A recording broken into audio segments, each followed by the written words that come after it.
Hi guys, कैसे हैं आप लोग बच्चों। आशा करते हैं आप लोग मस्त होंगे, स्वस्थ होंगे और तंदुरुस्त होंगे।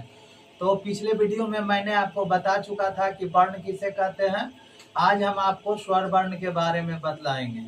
तो स्वर वर्ण किसे कहते हैं, तो आप लोग वीडियो स्किप ना कीजिएगा। और ये मेरा वादा है कि जब तक आप लोग वीडियो देखते रहिएगा और समझने का कोशिश कीजिएगा तो 100% हम कहते हैं कि आपको दूसरा वीडियो देखने की जरूरत ना पड़ेगी, सीधे दिमाग में जाकर के फिट हो जाएगी। यहाँ पे एक वीडियो, आपसे रिक्वेस्ट है, सिर्फ एक वीडियो आप मेरा देखिए, आपको सीधे दिमाग में ना जाके फिट हो गई तो फिर वीडियो बनाना छोड़ देंगे। आप कमेंट कर दीजिएगा कि आपका सर जी हम ये बात नहीं समझे। मैं आज पूरे दावे के साथ कहता हूँ कि आप सीधे दिमाग में आपका फिट हो जाएगा। आप ध्यान से वीडियो को देखिए और समझने का कोशिश कीजिए। तो ज़्यादा देर न लेते हुए आप लोग को मैं ले चलता हूँ विषय की ओर। और पिछला वीडियो में पहला दिन संस्कृत व्याकरण के बारे में बताया हूँ और फिर वर्ण के बारे में बतलाया हूँ। आज हम आपको जो बतलाने जा रहे हैं, स्वर वर्ण किसे कहते हैं। तो संस्कृत में स्वर वर्ण की जानकारी जानने के लिए सबसे पहले आज हम बतलाएंगे हिंदी में संस्कृत व्याकरण किसे कहते हैं।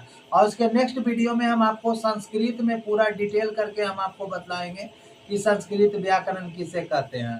ठीक है, तो आज हम चलते हैं हिंदी की ओर। तो संस्कृत व्याकरण में चलिए हम चलते हैं। यहाँ देखिए लिखा हुआ है संस्कृत में वर्ण। क्या लिखा हुआ है? संस्कृत में वर्ण। तो संस्कृत में वर्ण, तो वर्ण दो प्रकार के होते हैं। वर्ण कितने प्रकार के होते हैं? दो प्रकार के होते हैं, स्वर वर्ण और व्यंजन वर्ण। तो स्वर वर्ण किसे कहते हैं, सबसे पहले हम जानेंगे स्वर वर्ण। वर्ण में से ध्वनि होता है, जान जाइएगा। अगर कोई पूछे कि वर्ण क्या कहते हैं, वर्ण किसको कहते हैं, तो वर्ण जो ध्वनि होता है ना, मुंह से आवाज निकलती है, उसी को वर्ण कहते हैं। ये याद रखिएगा। ध्वनि को क्या कहते हैं? वर्ण कहते हैं। तो वर्ण उस मूल ध्वनि को कहते हैं, स्वर वर्ण उस वर्ण को कहते हैं जिसके उच्चारण में दूसरे वर्ण की मदद न ली जाए। देखिए यहाँ क्या कहता है कि पहला जो आपका क्या कौन सा वर्ण है? स्वर वर्ण है, और दूसरा जो है व्यंजन वर्ण है। ठीक है ना।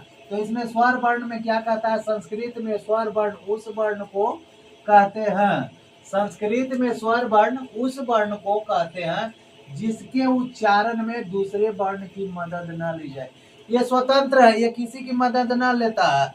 इस वर्ण के उच्चारण में किसी भी वर्ण की मदद की जरूरत नहीं है, ये स्वतंत्र है। और ये बोलता है कि हमें किसी से मदद की जरूरत नहीं है। मेरा जब आवाज अपने मुंह से निकालिएगा तो कोई दूसरा वर्ण नहीं आएगा, सिर्फ मेरा भी नाम आएगा। ठीक है ना। तो ये क्या बोल रहा है कि जिसके उच्चारण में दूसरे वर्ण की मदद न ली जाए, अर्थात हम इस तरह से भी लिख सकते हैं कि जिस वर्ण यानी ध्वनि को क्या बताते हैं? वर्ण को ध्वनि भी कहते हैं। तो जिस वर्ण ध्वनि के उच्चारण में सांस केवल मुख से, जो सांस हम लोग लेते हैं, वो जो मतलब ध्वनि जो है वो मुख से बिना किसी रुकावट या बाधा के निकलती हो, बिना किसी रुकावट या बाधा के निकलती हो, वह क्या कहलाता है? स्वर वर्ण कहलाता है। इसको हम स्वर स्वतंत्र रूप से बोले जाते हैं। स्वर वर्ण क्या होते हैं? स्वतंत्र रूप से बोले जाते हैं। ये किसी अन्य वर्ण का सहारा नहीं लेता है। पहले भी मैं बता चुका हूँ कि ये स्वतंत्र है। ये ध्वनि किसी के बोलने के लिए किसी की मदद न लेती है, और जो वर्ण किसी की मदद न ली जाए उसे स्वर वर्ण कहते हैं। स्वर वर्ण कौन कौन हो गए? अ, आ, हर्षई, दीर्घई, हर्षऊ, दीर्घऊ इत्यादि। कल हम आपको जो वीडियो बतलाने जा रहे हैं कि वर्ण किसे कहते हैं, स्वर वर्ण किसे कहते हैं, इसको पूरा बिहान स्वर वर्ण की पूरा परिभाषा हम आपको संस्कृत में देंगे। ठीक है, और समझने का कोशिश कीजिएगा। तब तक फिर मिलेंगे नेक्स्ट वीडियो में। तब तक के लिए थैंक यू सो मच।